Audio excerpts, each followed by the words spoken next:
Boa noite a todos. Boa noite. Então, hoje é o nosso estudo de número 7 da obra Paulo e Estevão. Nós estamos hoje iniciando o capítulo 3 em Jerusalém. Vamos fazer a nossa prece de abertura. Sem amor, nada somos, Senhor. O amor é o que nos dá vida, é o que nos traz a alegria, é o amor que nos alimenta, é o amor que nos movimenta. E é em busca, Senhor, da vida, desse sentimento, que nós nos arvoramos a estudar a obra Paulo e Estevão. Que nós possamos, Senhor Jesus, acompanhar essa figura Estevão, ainda com o nome Gesiel, porque ele, Jesus, é o exemplo do amor também. Que nós possamos perceber no cotidiano, no dia a dia, o movimento de Gesiel, a sua sensibilidade e esse amor sendo externado através da renúncia, da resignação e principalmente, Senhor, da submissão às vontades de Deus. Envolve-nos, Senhor, na Tua paz e que os bons espíritos que aqui se fazem presente possam nos inspirar, possam nos conduzir e que possam preparar os nossos sentimentos para as lições que nos serão dadas essa noite. Muito obrigada, amor querido. Então vamos lá, em Jerusalém. Todos prontos?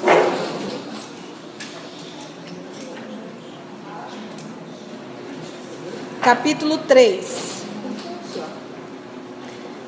Depois de contemplar angustiadamente o cadáver paterno, o jovem hebreu acompanhou a irmã de olhar ansioso até a porta de acesso a um dos vastos corredores da prisão.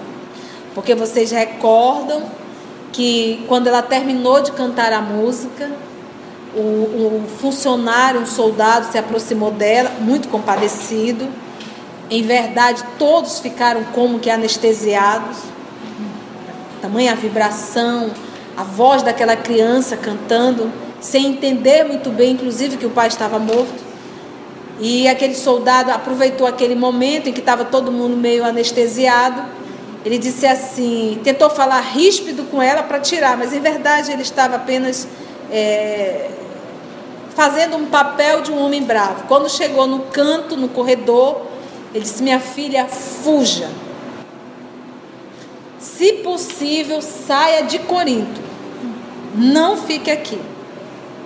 Porque o próprio Licínio Minúcio pediu que atirasse dali. Né? Ele também ficou, perturbado com a música dela. Exatamente, se perturbou. E aí ela disse, mas e meu pai? Aí quando disse, seu pai morreu. E meu irmão? O seu irmão vai para as galeras. Dificilmente alguém sai vivo dali. E aí ela saiu. Então ele nesse momento ele está dizendo que esse foi a última visão de Gesiel para com Abigail. Foi vê-la caminhando em torno daquele corredor. Até a porta de acesso a um dos vastos corredores da prisão. Jamais experimentara tão profunda emoção. Ao cérebro atormentado, acudiam-lhe os conselhos maternos, quando asseverava que a criatura, acima de tudo, devia amar a Deus. Mais uma vez aqui nós vamos identificar a grandiosidade da representação de uma mãe, da educação moral de uma mãe religiosa para com seu filho. Nesse momento de dor, ele lembra de quem? Da mãe. E a mãe orientava o quê? Seja fiel a Deus, se submeta a Deus. Mas ele era um coração, um terreno pronto. A semente caiu e logo germinou. A evolução espiritual dessa alma. Ao cérebro atormentado, acudiam-lhe os conselhos maternos quando asseverava que a criatura, acima de tudo, devia amar a Deus. Jamais conhecera lágrimas tão amargas como aquelas que lhe fluíam em torrente do coração dilacerado. Como reaver a coragem e reorganizar o caminho? Desejou, no relance, romper as algemas, aproximar-se do pai inanimado, afagar-lhe os cabelos brancos e, simultaneamente, abrir todas as portas, correr no encalço de Abigail, tomá-la nos braços para nunca mais se apartarem nas estradas da vida. Em vão se estorceu no tronco do martírio, porque, em retribuição aos esforços, somente o sangue manava mais copioso das feridas abertas. Singultos são suspiros dolorosos abalavam-lhe o peito, a cuja altura a túnica se fizera em rubros frangalhos. Abismado em si mesmo, caído em si mesmo, finalmente foi recolhido a uma cela úmida, onde, por 30 dias, mergulhou o pensamento em profundas cogitações. Então, nós continuamos aqui no ano de 34. E nós estávamos em primavera-verão. Não é isso? Iniciou a obra primavera-verão do ano de 34. Então, primavera-verão, nós temos aí junho, julho e agosto. Então, talvez junho. Então, nós estamos aí meados do ano de 34.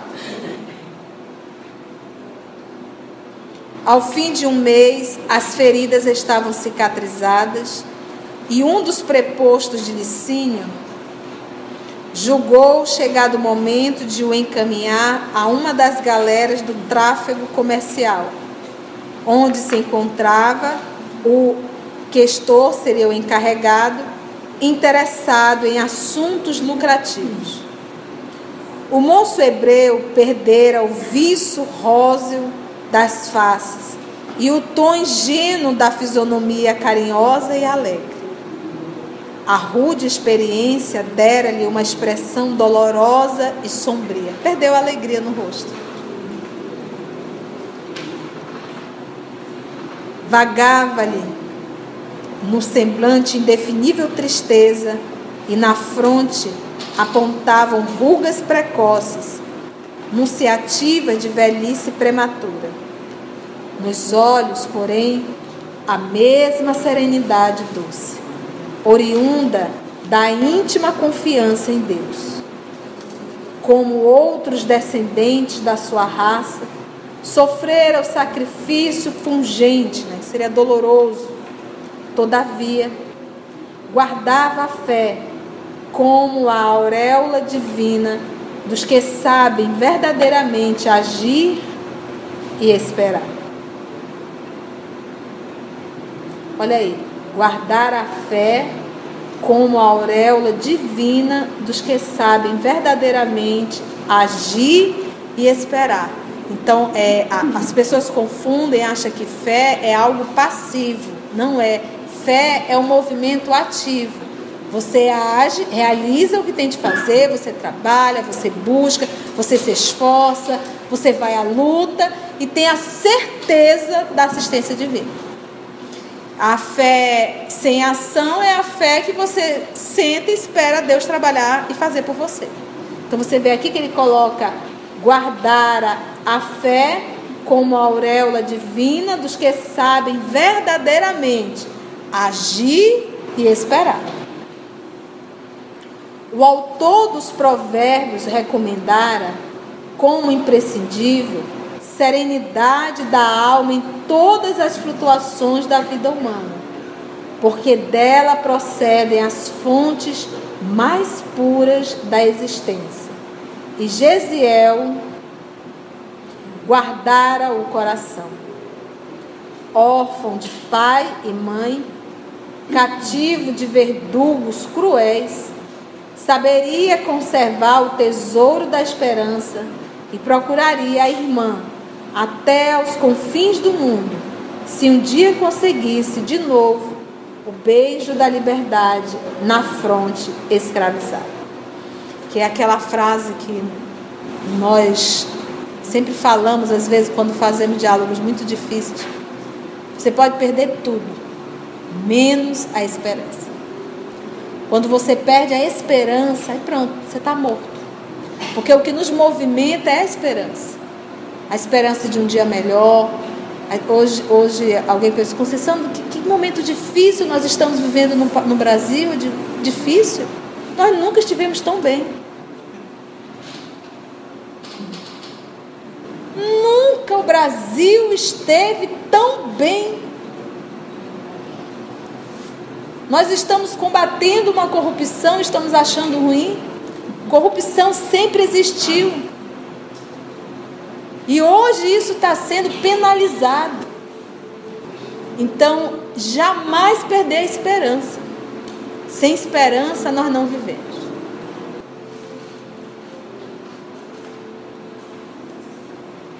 Seguido de perto por sentinelas impiedosas, qual se for um vagabundo vulgar, comum, cruzou as ruas de Corinto até o porto, onde o internaram no porão infecto de uma galera adornada com o símbolo das águias dominadoras, que era o símbolo do quê?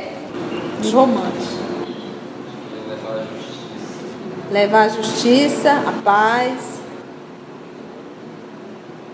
Reduzido à mísera condição de condenado a trabalhos perpétuos, enfrentou a nova situação cheio de confiança e humildade. Essa lição de Gesiel, eu não posso exigir, eu não tenho esse direito.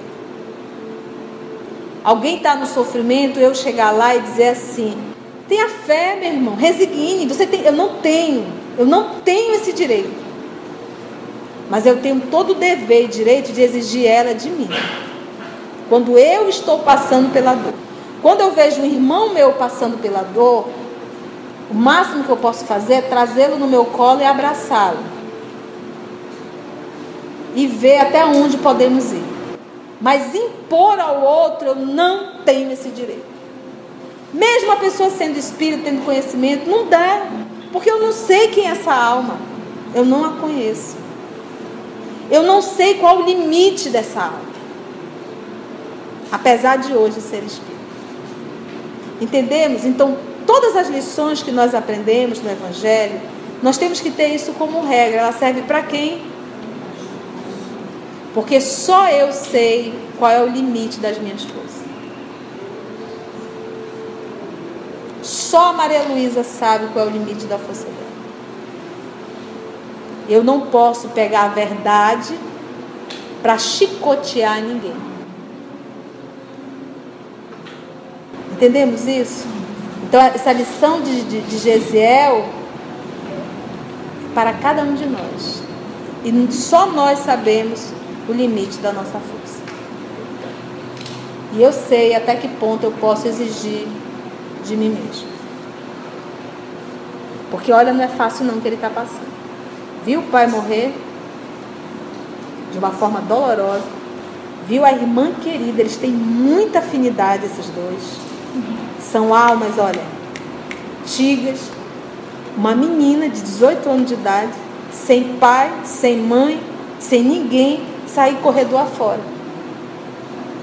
Ficou 30 dias numa prisão, coberto de feridas. Vocês lembram que eram 30 e depois mais? Então é praticamente impossível alguém suportar. Ele suportou porque era muito jovem. Então você imagina a costa desse menino, deve ter ficado em chagas. Porque tinha um ferrinho na ponta. À medida que chicoteava, rasgava a carne. E ele ali, se vendo de dor, deve ter tido febre, com certeza, um ambiente podre. E lembrando do pai, lembrando da mãe. E depois de passar por tudo isso, dizer, eu vou me submeter à lei de Deus. Deus sabe o que faz. Um dia eu vou encontrar minha irmã. E continua. Está indo para as galeras, ele entra aqui e ele diz, cheio de confiança e humildade. Como é que o cidadão que passou por tudo isso ainda pode ter confiança? Só sendo uma alma muito nova. Só uma alma muito nova. Confiança. Ele perdeu tudo. Ainda assim, ele não perdeu a esperança. E a humildade. Se for para remar, vou remar. Foi com admiração que o feitor Lisipo, anotou-lhe a boa conduta e o esforço nobre e generoso. Habituado a lidar com malfeitores e criaturas sem escrúpulos, que, não raro, requeriam a disciplina do chicote. Surpreendeu-se ao reconhecer no moço hebreu a disposição sincera de quem se entregava ao sacrifício, sem rebeldias e sem baixeza. Porque às vezes nós encarnamos na condição de um cativo, aprisionado a uma situação. Às vezes aprisionado ao corpo, às vezes aprisionado a uma profissão que para a criatura, quase sempre muito vaidosa, muito orgulhosa, pode ser uma profissão que para ele é uma profissão humilhante. E ele fica ali cativo, ele não tem como sair daqui.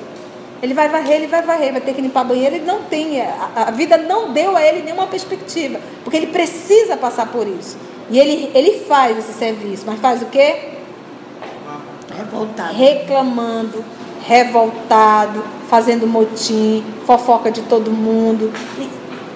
Fazendo mal feito. Então é uma criatura o quê? Que está num trabalho, mas revoltado com. E isso não é só para trabalhos mais simples, mais humildes. Às vezes a criatura está até num posto aparentemente elevado, que várias pessoas almejariam, mas faz aquilo dali e ainda assim faz com má vontade, reclamando, humilhando a posição em que está. Então, no nosso caso, primeiro, a criatura está como um cativo, aprisionado, não tem como sair dali. E não se revolta. Então, qual é a lição que fica? Aonde Deus nos colocou ao decorrer da vida, porque parece assim que é a casa, mas não é não. Cada um de nós estamos matriculados na matéria que precisamos aprender. Tudo isso é material pedagógico. Corpo físico, família, estado social, trabalho, profissão, tudo isso tem um propósito para a nossa evolução. Tudo é material pedagógico para a nossa evolução. Então, seja onde Deus me colocou, me instalou, que eu possa fazer disso o meu instrumento de progresso. Se for um trabalho humilde, que eu possa fazer isso jamais sem me revoltar. Você vai ver aqui a confusão dentro, um falando do outro, um maltratando o outro, um xingando o outro, um querendo. E ele ali, a figura de Gesiel é de levar a paz. É a oração de São Francisco. Onde houver ódio, eu levo a amor. Onde houver discórdia, que eu leve a união. Então, é essa posição do instrumento da paz. E isso passa dele, é ele transmitindo, porque ele vive.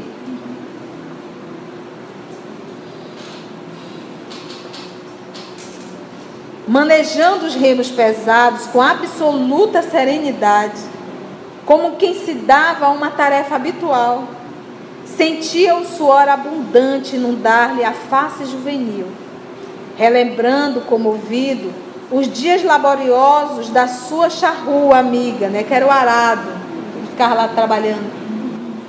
Em breve, o feitor reconhecia nele um servo digno de estima e consideração, que soubera impor-se aos próprios companheiros, com o prestígio, olha aqui, da natural bondade que ele transbordava da alma. A palavra-chave é aí, natural. Então, essa atitude de Gesiel não era algo que ele se impunha, estava nele, já fazia parte dele. Qualquer trabalho que você coloque Gesiel, a atitude dele será a mesma. Da mesma forma que ele arava a terra, a alegria, cantando, da mesma forma ele está remando. Porque não é o mundo externo que diz como Gesiel tem de ser. Ele diz que está nele. Por exemplo, você às vezes se torna uma pessoa agradável quando você tem alguém agradável. Você responde de forma agradável. Então você está dependendo do que o mundo externo está fazendo contigo. Gesiel não. Se ele encontra um grosso, ele continua na paz dele. Porque cada um dá o que tem e ele dá o que ele tem. Então não é o trabalho que diz a ele o que ele tem que ser. É ele que diz como tem que ser o trabalho. É para remar? É, mas eu vou remar da minha forma. E a minha forma é com amor. É dele, é natural. Então ele não precisa pensar, eu não vou reclamar, eu não vou. Ele não sabe fazer de outro jeito. Ele não sabe remar reclamando. Ele não sabe. Ele desaprendeu, ou talvez nunca ter feito isso. Entendemos isso? Eu sei que nenhum de nós aqui rema reclamando. Todos nós remamos cantando, louvado seja Deus. Lava a louça cantando. Lava a louça.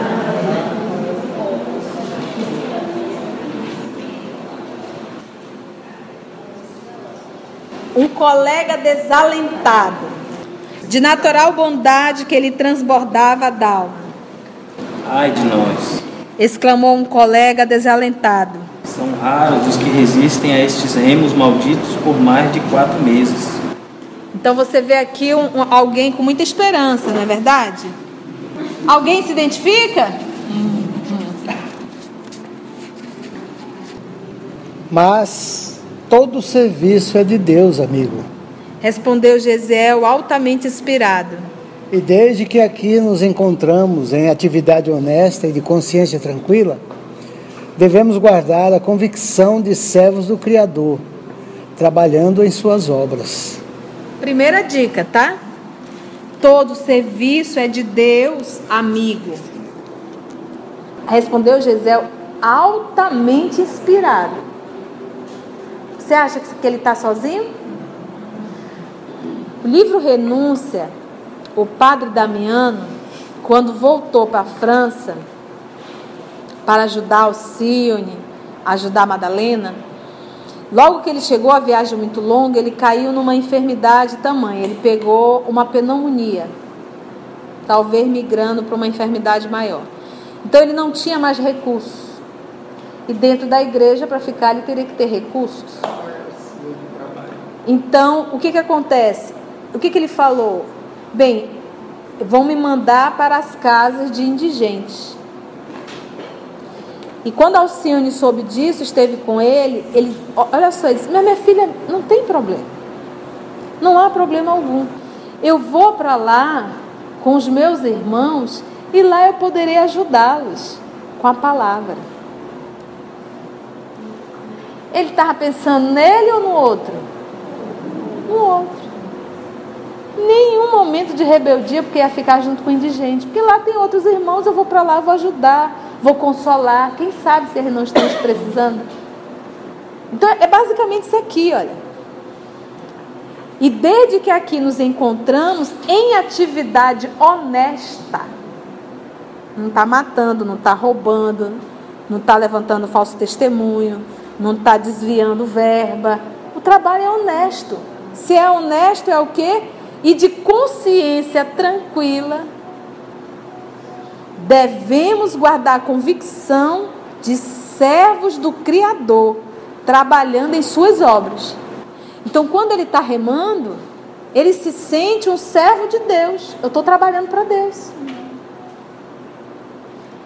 Ele não pensava que ele estava trabalhando para o dono do barco. Para Roma, né? O pensamento dele, eu estou trabalhando para Deus. Deus me colocou aqui, eu vou fazer o trabalho. Isso é fé, é fidelidade.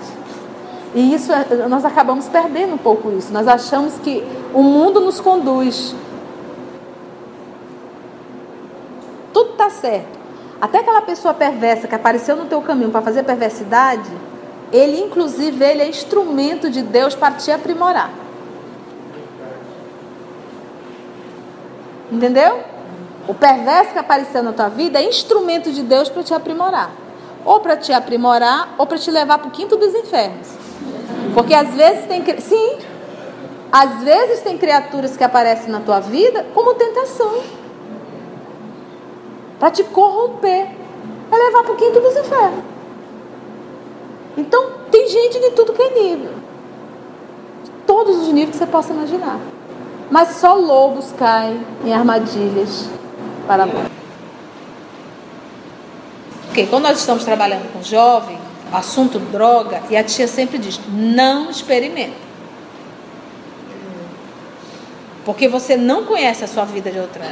Se você é um dependente químico em potencial, se experimentar, você aciona o que tu já viveste.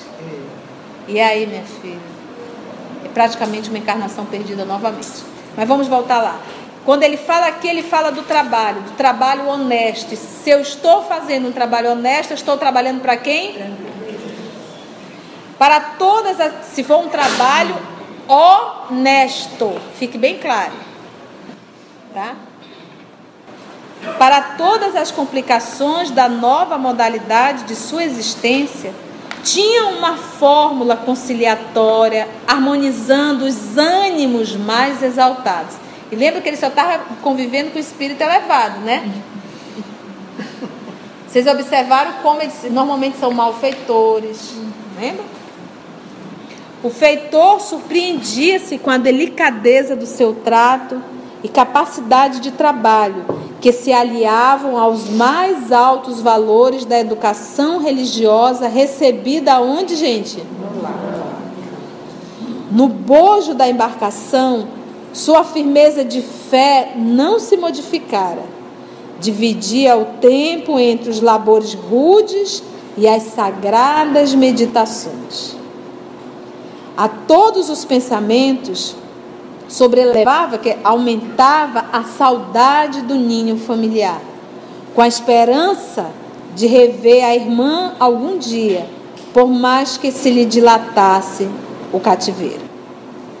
De Corinto, a grande embarcação aproara em Cefalônia, era uma ilha, tá, gente, na Grécia, e Nicópolis, uma cidade na Grécia, de onde deveria regressar aos portos da linha de Chipre, uma ilha no sul da Turquia, né?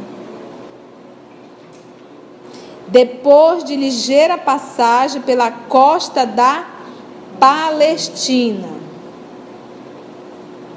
consoante, né, de conjunto itinerário organizado para aproveitar o tempo seco e tendo em vista que o inverno paralisava toda a navegação. Então, nós estamos aqui no outono. Então, agosto está aqui, setembro, outubro. Outono já, né? E aí são esses detalhes das obras. Olha, Cefalônia, Nicópolis, Chipre, Palestina. Lembra que essa obra foi psicografada em que ano? 39. Por isso é que nós falamos, é uma obra, é um romance histórico, político, social, geográfico, religioso. Afeito ao trabalho, não lhe foi difícil adaptar-se à pesada faina de carga e descarga do material transportado, a manobra dos remos implacáveis, ou seja, além de remar, ainda faziam o projeto de carregar todos os pertences, né? As estivas, exatamente. E a assistência aos poucos passageiros, sempre que lhe requisitavam préstimos, sob o olhar vigilante de Lisipo. Voltando de Cefalônia, a galera recebeu um passageiro ilustre. Quem era? Era o jovem romano Sérgio Paulo, que se dirigia para a cidade de Sítio, era situada na costa sudeste da ilha de Chipre, tá, gente? Em comissão de natureza política, com destino ao porto de Nepafos, onde alguns amigos o esperavam. O moço Patrício se constituiu, desde logo, entre todos, alvo de grandes atenções, dada a importância do seu nome e o caráter oficial da missão a ele cometida. O comandante Sérvio Carbo lhes reservou as melhores acomodações. Olha o recurso da espiritualidade aqui. Sérgio Paulo, entretanto, muito antes de aportarem novamente em Corinto, onde a embarcação deveria permanecer alguns dias, em prosseguimento da rota prefixada, adoeceu com febre alta, abrindo-se-lhe o corpo em chagas purulentas. Comentava-se a sorrelfa, né? Disfarçadamente, tá, gente? Essa palavrinha aí. Comentavam disfarçadamente que nas cercanias de Cefalônia, na Grécia, graçava, né, alastrava-se uma peste desconhecida.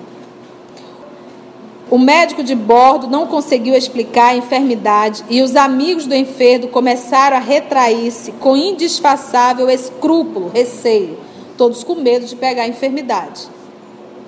Ao fim de 3 dias, o jovem romano achava-se quase abandonado. Mudou? Não, nem um pouco. Quem fica ao lado é quem ama. É a mãe, é o pai, É quem ama.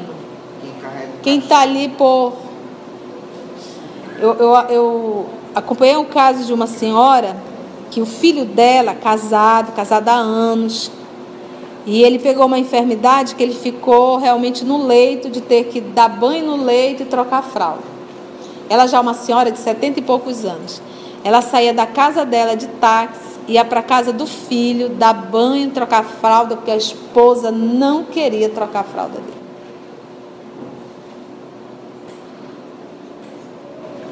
Você está entendendo? Então, não ama. Então, realmente, quem fica ao lado é quem ama. E eles tinham condições, mas ele não queria. Ele tinha vergonha. Ele não queria uma outra pessoa. Ele queria alguém da família. A mãe ia com todo o amor do mundo. A mãe. Então, Sérgio Paulo era um título. Era um cargo. E as pessoas que estavam em torno eram interesse. Ninguém se preocupou. Em verdade, cada um preocupado com o seu. Eu vou viver com ele, eu vou pegar uma enfermidade. E aqui uma informação boa, existia médico nas embarcações. Tinha que ter um médico. Era essa a função de Lucas. Ele era médico de bordo. Vamos lá. Ao fim de 3 dias, o jovem romano achava-se quase abandonado. O comandante, preocupado, por sua vez, com a própria situação e receoso por si mesmo, o próprio comandante, chamou-lhe Lisipo, pedindo-lhe que indicasse um escravo dos mais educados e maneirosos, capaz de incumbir-se de toda a assistência ao passageiro ilustre. Porque esse passageiro não foi jogado ao mar porque era alguém ilustre. Se fosse ao mar, porque ele corre o risco de contaminar toda a tripulação. Entendeu? O feitor designou logo quem? Gente, tudo isso aí está na programação divina, tá? Por acaso. Incontinente, né? Sem demora. E na mesma tarde, o moço hebreu penetrou no camarote do enfermo com o mesmo espírito de serenidade. O homem estava com febre, coberto em feridas podres. Mau cheiro. E ele entrou com a mesma serenidade. Que costumava testemunhar nas situações mais díspares, mais diferentes e arriscadas. Então, quanto mais dificultoso, quanto mais ele ficava ali, era um momento de serenidade. Ele poderia dizer, não, se eu for para cá, eu vou pegar a doença. Eu vou voltar para lá, não quero não. Então, é sempre aquela posição de, seja feita a tua vontade, assim na terra como isso. Se eu tiver que pegar essa doença, eu pego. Se eu disser para eu cuidar, eu cuido. Sérgio Paulo tinha um leito em desalinho. Não raro, levantava-se de súbito no auge da febre que o fazia delirar, pronunciando palavras desconexas e agravando, com o movimento dos braços, as chagas que sangravam em todo o corpo. Ai, quem és tu? Perguntou o doente em delírio, logo que enxergou a figura silenciosa e humilde do jovem de Corinto. Chamo-me Gesiel, o escravo que vos vem servir. E a partir daquele momento, consagrou-se ao enfermo com todas as reservas da sua afetividade. Com a permissão dos amigos de Sérgio, utilizou todos os recursos de que podia dispor a bordo, imitando a medicação aprendida no lar. Dias seguidos e longas noites velou à cabeceira do ilustre romano, com devotamento e boa vontade. Banhos, essências e pomadas eram manipuladas e aplicados com extrema dedicação, como se estivesse a tratar um parente íntimo e muito... Isso é o quê? É o amor. É o amor.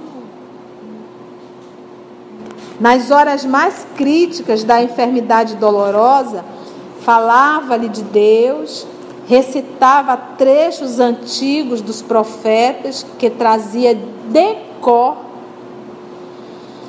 e era algo cultural, eles traziam de cor as citações, cumulando de consolações e carinho fraternal. Sérgio Paulo compreendeu a gravidade do mal que afastara os amigos mais caros. E no convívio daqueles dias, afeiçoou-se ao enfermeiro humilde e bom. Depois de alguns dias em que Gesiel conquistara plenamente a sua admiração e o seu reconhecimento pelos atos de inexcedível bondade, o doente entrou em rápida convalescença, com manifestações de geral alegria. Se recuperou. E, contudo, na véspera de regressar ao porão abafado, o jovem cativo apresentou os primeiros sintomas da moléstia desconhecida que alastrava-se em Cefalônia. Então, até o ato dele pegar a enfermidade, isso também já é o quê? Recursos da divindade. Tudo organizado, porque estava escrito que ele tinha que sair dali, ele não ia morrer ali dentro. E nem ia voltar para Corinto, né? Porque a galera ia voltar para Corinto, né? Não iria, e foi a primeira vez, é a primeira ida dele. Após entender-se com alguns subordinados de categoria, o comandante chamou a atenção do patrício, já quase restabelecido, e lhe pediu aprovação para o projeto de lançar o jovem ao mar. É um escravo, está doente, quem que vai cuidar dele? Será preferível envenenar os peixes antes que afrontar o perigo do contágio e arriscar tantas vidas preciosas. Esclarecia Sérvio Carbio com malicioso sorriso. O patrício refletiu um instante e reclamou a presença de Lisipo, entrando os três a tratar no assunto. Mas qual é a situação do rapaz? Perguntou o romano com interesse. O feitor passou a esclarecer que o jovem hebreu lhe viera com outros homens capturados por Licínio Minúcio por ocasião dos últimos distúrbios da Acaia. Lisipo, que simpatizava extremamente com o moço de Corinto, procurou pintar com fidelidade a correção da sua conduta, suas maneiras distintas, a benéfica influência moral que ele exercia sobre os companheiros, muitas vezes desesperados e insubmissos. Depois de longas considerações, Sérgio ponderou com profunda nobreza. Não posso admitir que Gesiel seja tirado ao mar com a minha aquiescência. Devo a esse escravo uma dedicação que equivale à minha própria vida. Conheço o Licínio e, se necessário, poderei esclarecê-lo mais tarde sobre esta minha atitude. Não duvido que a peste de Cefalônia esteja trabalhando o seu organismo, e por isso mesmo é que lhe peço a cooperação necessária a fim de que esse jovem fique liberto para sempre. Mas isso é impossível. Exclamou Sévio reticenciosamente. Por que não? Revidou o romano. Em que dia atingiremos o porto de Jope? Amanhã à noitinha. Pois bem, espero que vocês não se oponham aos meus planos, e tão logo alcancemos o porto, levarei Gesiel num bote até as margens, pretextando o ensejo de exercício muscular que preciso recomeçar. Aí então lhe daremos liberdade. É um feito que se me impõe em obediência aos meus princípios. Mas, Senhor, não aceito qualquer restrições, mesmo porque Licínio Minúcio é um velho camarada de meu pai. E continuou depois de refletir um momento. Não ias atirar o rapaz ao fundo do mar? Sim. Pois faze constar nos teus apontamentos que o escravo Gesiel, atacado de mal desconhecido, contraído em Cefalônia, foi sepultado no mar, antes que a peste contagiasse os tripulantes e passageiros. Para que o rapaz não se comprometa, instruí-lo-ei a respeito, dando-lhe umas tantas ordens terminantes.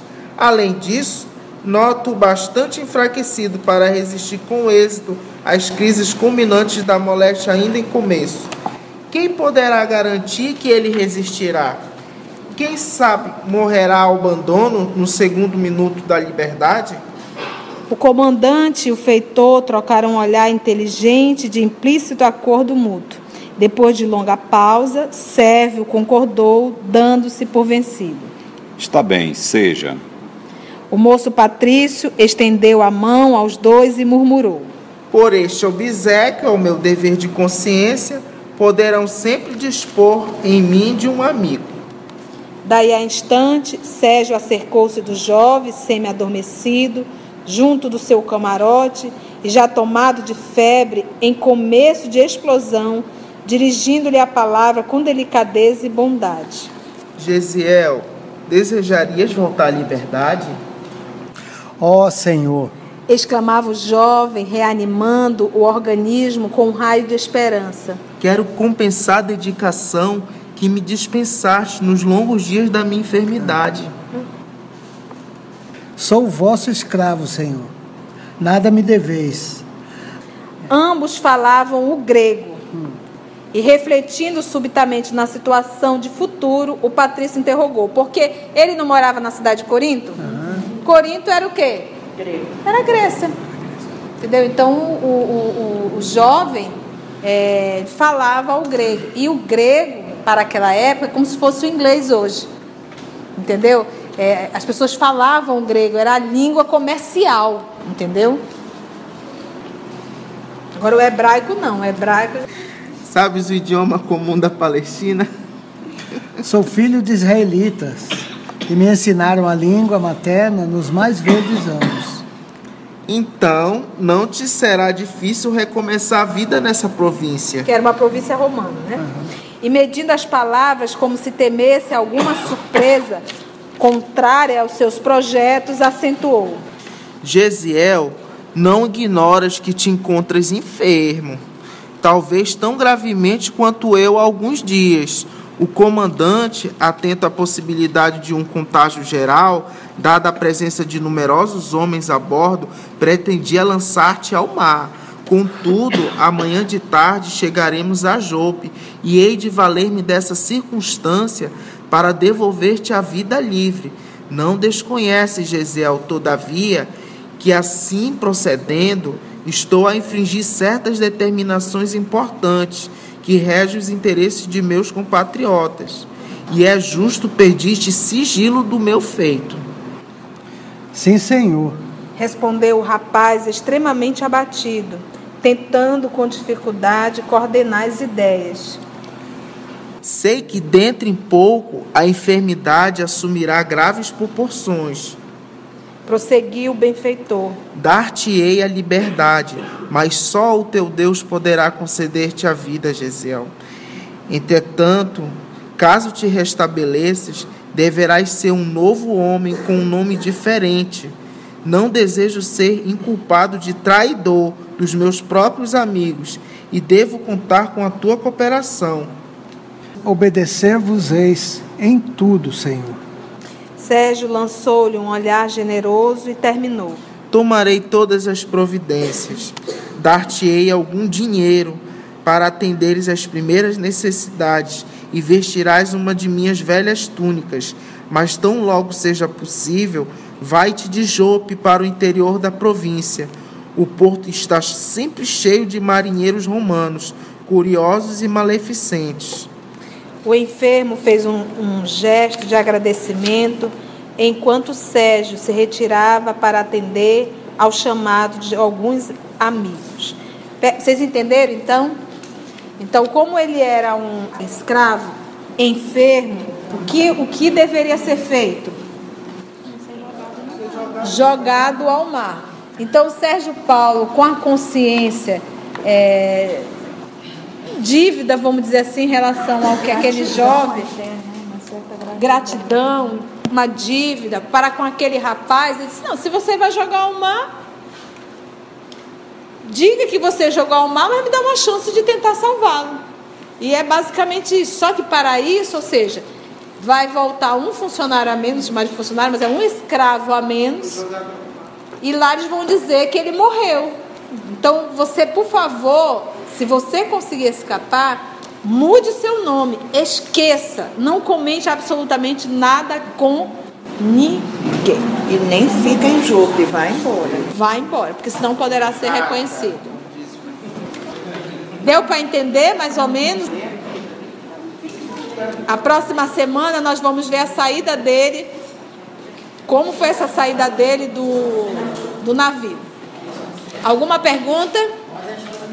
Mande, Graco. Da fidelidade do ser humano, né? De ser agradecido, né? Em nenhum momento ele mentiu aqui para Gesiel quando ele vai dar o esclarecimento. Explicou, né? Tudo. Isso é importante para nós, né? Na vida hoje, como lição, né? Isso mostra a conduta moral de Sérgio. Ele poderia simplesmente dizer: olha, foi obrigação tua e pronta. Gesiel era um quê? Um escravo. Então você sabe, era teu dever fazer. Não fizeste mais do que o teu dever. Adoeceu, joga fora, não tem problema nenhum. Isso é muito comum. E era um escravo. Então, às vezes nós temos funcionários que nos ajudam, que estão ali ao nosso lado, mas que são mais do que um funcionário. E às vezes nós olhamos e dizemos assim: está recebendo para isso. E às vezes não vem o processo da gratidão. E ele teve isso. Era um escravo, estava ali para me servir, mas ele devolve com o ato de gratidão. Gratidão é um ato para espíritos nobres, porque às vezes nós não somos gratos nem ao pai e nem à mãe que nos deu a vida. Pai e mãe é o que mais nós vamos ver: ingratidão dos filhos. Então nós vamos percebendo o quê? Que o ato de agradecer, esse processo de gratidão, é realmente um ato que já mostra a nobreza dessa alma. E Sérgio Paulo vai aparecer de novo lá na frente. Alguma outra pergunta? Não? Vocês gostaram do estudo? Então vamos fazer a nossa prece de encerramento. Nossa prece será música, né? Então já vamos fechar os nossos olhos para nos prepararmos para a canção. E agradecermos aos amigos espirituais aqui presentes, que nos ajudaram e conduziram todo esse nosso trabalho. Agradecer ao nosso Senhor Jesus, ao amor de nossa vida, por essa oportunidade que Ele nos oferece, esse banquete, todas as sexta-feiras. E temos um pedido, Senhor, a fazer. Sabemos que estás com cada um de nós, nesse planeta, nesse nosso pequeno país. Te rogamos, Senhor da vida,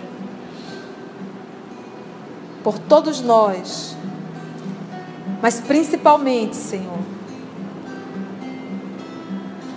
por aqueles que hoje estão na condição de líderes, que eles possam, Senhor da vida, receber as lições necessárias e acordarem para a realidade e a responsabilidade que compete a cada um.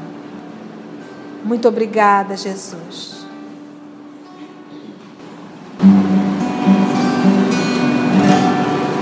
Essa canção é baseada na vida de Gesiel. Nós também vivemos isso.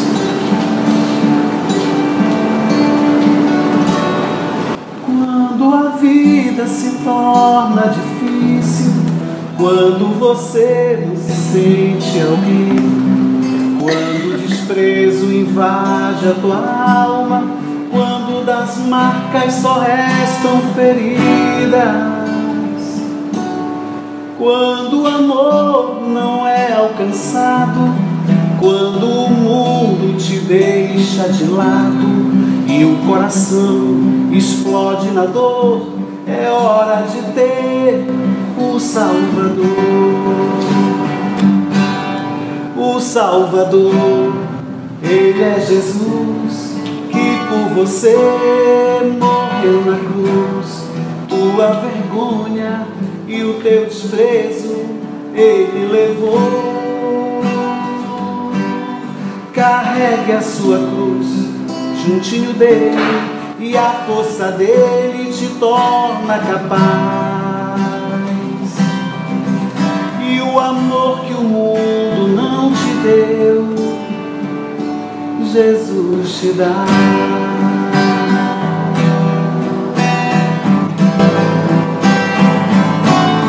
Quando a vida se torna difícil, quando você não se sente alguém, quando o desprezo invade a tua alma, quando das marcas só restam feridas, quando o amor não é alcançado, quando o mundo te deixa de lado e o coração explode no amor, é hora de ter o Salvador.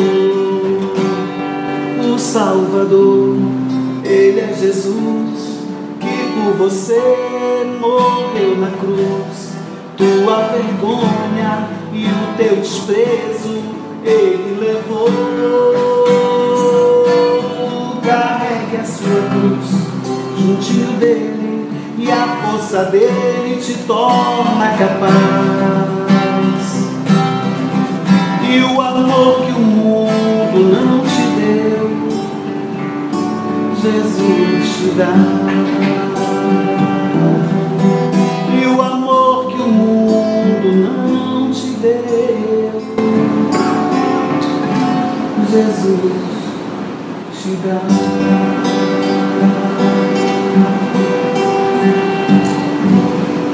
Que assim seja.